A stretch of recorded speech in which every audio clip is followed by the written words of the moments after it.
Rồi, khui thùng con này là buổi tối rồi. Khui thùng con này là khui thùng 3 con Asus. Con này là 3 con Asus giá rẻ của i3 này. Giá chưa đến 13 triệu. Khui thùng một lúc 3 chiếc luôn, cái này công ty họ lấy. Khui thùng nó cài đặt luôn. Mình quay video khui thùng 3 chiếc. Giới thiệu.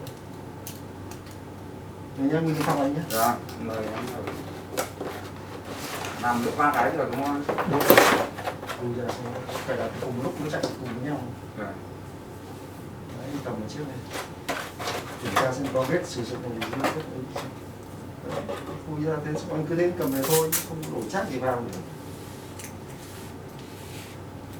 Chiếc đầu tiên.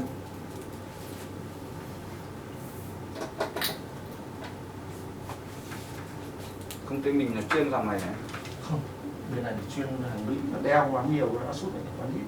Rồi. Được, đeo nó coi ba nó khó nhập, nó giá cả bên này không nhập được Asus. Nó giá nó hợp lý. Vâng. Con này là coi ba này, con này là 2 cổng USB đây này, cắm sạc mà có đèn báo sạc ở đây. Rồi. Con này có một cổng con này có cả cổng tai C này, một cổng với mini SD này, cái mini SD này, cổng tai C và HDMI, 3 USB, 3 USB, 1 HDMI, một tai C, Cổng nhỉ. một mini SD card. Con này bo nó tương đối bé. Rồi một chiếc. Thùng nào cho được thùng đấy, thùng về số 1, chiếc số 2,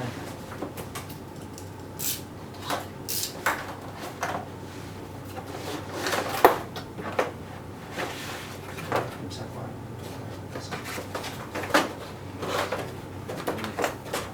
Anh người công ty thì cũng khác, anh người công chuyên biết đâu được.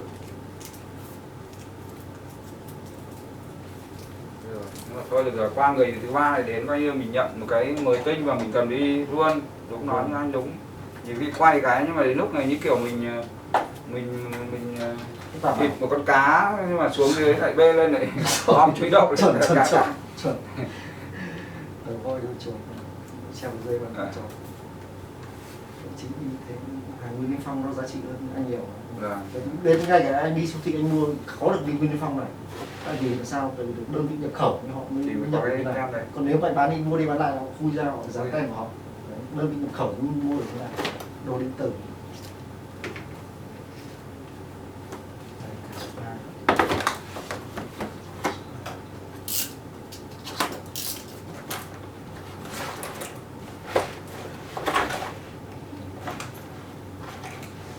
Rất là hay nhiều. Máy quá biết. Buổi sáng này làm đứng này, toàn như làm online thôi, không ai đến đây.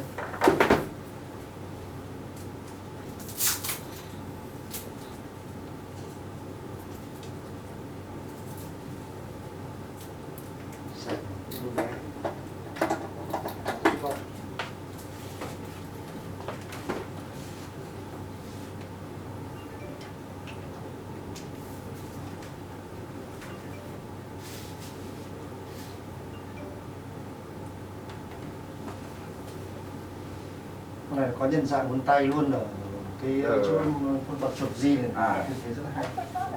Thông minh nhỉ. Asus này một cái loại.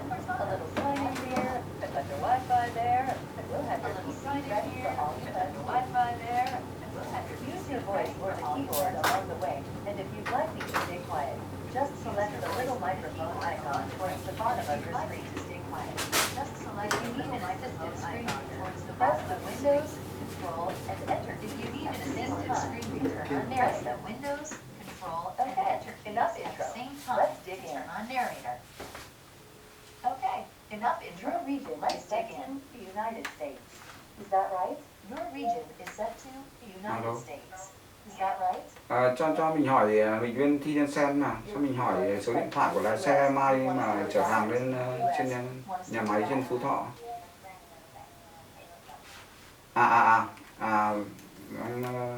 Vâng, thế thôi hoặc là tí cậu dậy có phải nhắn cho anh ấy xin số lái xe. Mai tại vì vâng. Now let's get you connecting to a network now. Save you some time. Connecting to a network now. To get that out of the way, choose yes.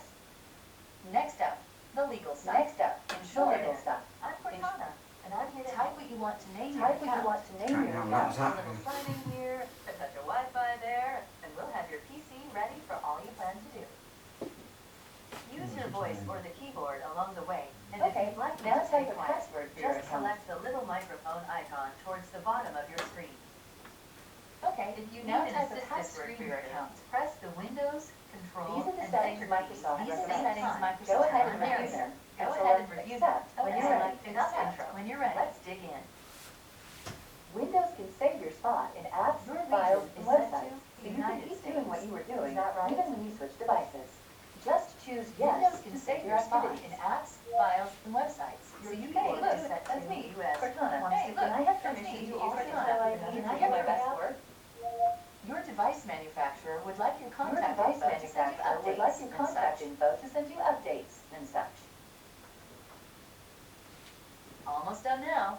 We just Almost need to done get now. a few more We things just need to get a polished few up more for you, things and Windows polished will up be for all you, yours. just so you know. Windows Looking will be forward all to yours. helping out. Looking forward to helping out. Next up, Cái này nó có cẩn thận, nó có cái bóc ni just lông màn hình want này to này. name your account. Là, đấy lần đầu tiên dùng thì mình bóc ra. Okay. These are the settings Microsoft recommends. Go ahead and review them and select Accept when you're ready. Nhanh thì cái này là mình có hai cái ổ setup này.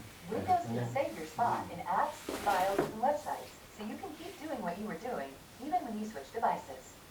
Ổ đấy phải lần lượt cắm từ con này hết xong mới sẽ cắm sang con này được thì vẫn phải Your chờ. device manufacturer would Không like như your hai con cài contact cùng info lúc to được. send you updates and Con such. thứ ba phải chờ. Almost done now. We just need to get a few more things polished up for you, and Windows will be all yours. Đây nha, Looking bà forward chiếc. to helping out.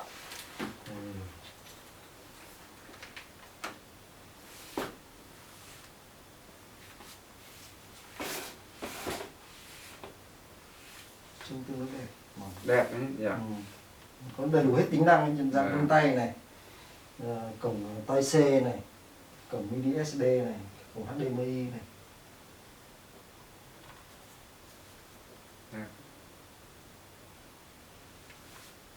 Rồi giới thiệu thế thôi nhé. Tắt video vui cùng một lúc buổi tối 3 chiếc. Con này Asus trên website hanoilab.org.vn hoặc hanoilab.com.vn. Số điện thoại 0902 68 69 69. Xin chào và cảm ơn.